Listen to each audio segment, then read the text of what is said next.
Project है, तो थोड़ा सा जानना चाहेंगे कि आपका क्या कुछ किरदार यहाँ पर होने वाला है एंड आज का क्या कुछ सीक्वेंस आप शूट कर रहे हैं। आई थिंक सबसे पहले तो 2-3 वेब सीरीज़ ऑलरेडी मैं कर चुका हूँ, बट कुछ अलग करने की जो चाहत थी उस चक्कर में ये जो प्रोजेक्ट है, जब मुझे ऑफ़र हुआ था, आई थिंक सबसे पहले विशाल जी से मेरी बात हुई थी, then I got in touch with Digiflex and फिर निशान जी से मुलाकात हुई, जान पहचान बढ़ी एंड वेल एक ऐसा कैरेक्टर जो एब्सोल्युटली क्लीन है, प्रॉपर है और थरो बिजनेसमैन है, लेकिन अपने बिजनेस के सामने किसी भी इंसान को कुछ नहीं समझता है, ऐसा नहीं है। सो इंसानियत है, प्यार है, मोहब्बत है और जिस किसी के साथ भी पेश आता है इंसानियत के नाते, मोहब्बत के नाते, जैसे कि हर इंसान को ट्रीट करना चाहिए, स्पेशली जो इंसान आपसे नीचे होते हैं ओहदे में, कद में, रेपुटेशन में, उम्र में, तो उनके साथ अच्छी पेशकश एंड और कहानी में ट्विस्ट एंड टर्न्स बहुत सारे हैं। तो कहानी के बारे में ज़्यादा नहीं कहूँगा, बट इतना कहूँगा कि मेरे एज के हिसाब से जो कैरेक्टर है वो मुझे मिला है और कमाल की बात यह है कि रुकूं या बोलूं?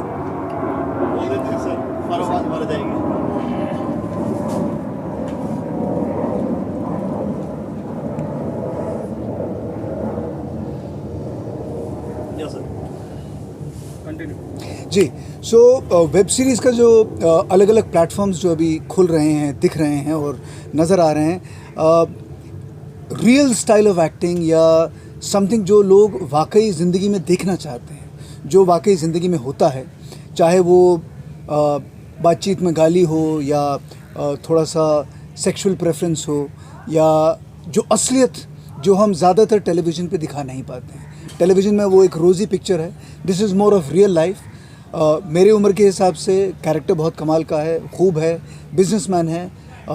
स्ट्रॉन्ग है, अक्लमंद है, गुड लुकिंग है, डैशिंग है, अपने आप को फिट रखा है और उसका एक रिलेशनशिप एक लड़की के साथ होता है एंड देन किसी वजह से उस लड़की की मौत हो जाती है and then the story starts की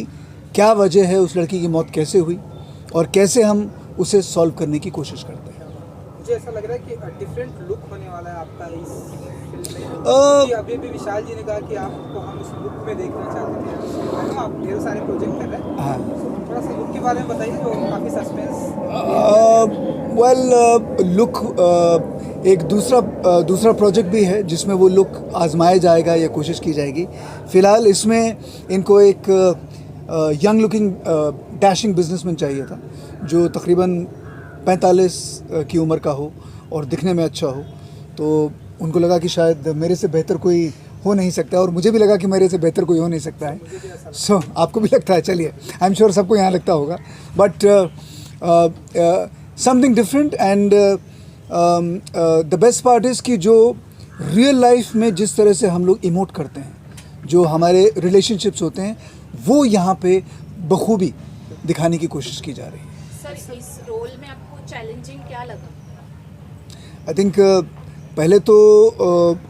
द फैक्ट इज़ कि ये पहली बार है कि मेरा जो रिलेशनशिप है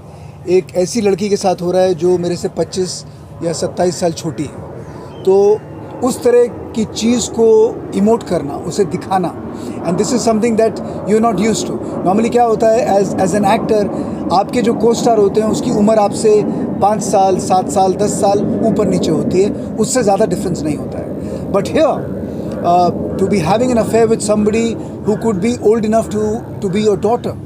Now that is something, it requires a lot of finesse, it requires a lot of passion, it requires a lot of understanding and it requires a man with a very big and a huge heart. So it has its pros and cons. Of course, you know, when you are growing older and you get somebody younger to fall in love with you, so वो किसी भी आदमी या किसी औरत के लिए भी बहुत बड़ी बात होती है। So it's been a difficult role but I am trying to put in my best. Role की बात करें, काफ़ी सारे आप भी जिसमें पूरे हिंदुस्तान की नज़रें लगी हुई थी एक सुशांत सिंह मामले में, उसमें भी एक अहम किरदार निभा रहे हैं आप, ईडी ऑफिसर का, तो क्या कहना चाहेंगे? वेल आई थिंक वो भी फिल्म मुझे मिली and of course producer director जो हैं वो मेरे बहुत करीबी दोस्त हैं एंड अब वो उनका एक नज़रिया है कहानी दिखाने का. सो आई एम श्योर कि वो कहानी अपने हिसाब से दिखा रहे हैं. उनको क्या लगता है कि जो सच है. I am playing an officer and बहुत सारी सच्चाई इस ऑफिसर के थ्रू वहाँ पे सामने आती है. आप दोनों प्रोड्यूसर हैं तो आप दोनों से भी जानना चाहेंगे डिजिफ्लिक्स की जो जिम्मेदारी है वो आप लोगों के ऊपर है. सो हमने सुना कि ढेरों सारे बैक टू बैक प्रोजेक्ट आने वाले हैं, तो थोड़ा सा अगर आप लोग बता सकें कि 2021 में कौन कौन से प्रोजेक्ट डिजिफ्लिक्स के जरिए हमें देखने को मिलेंगे और क्या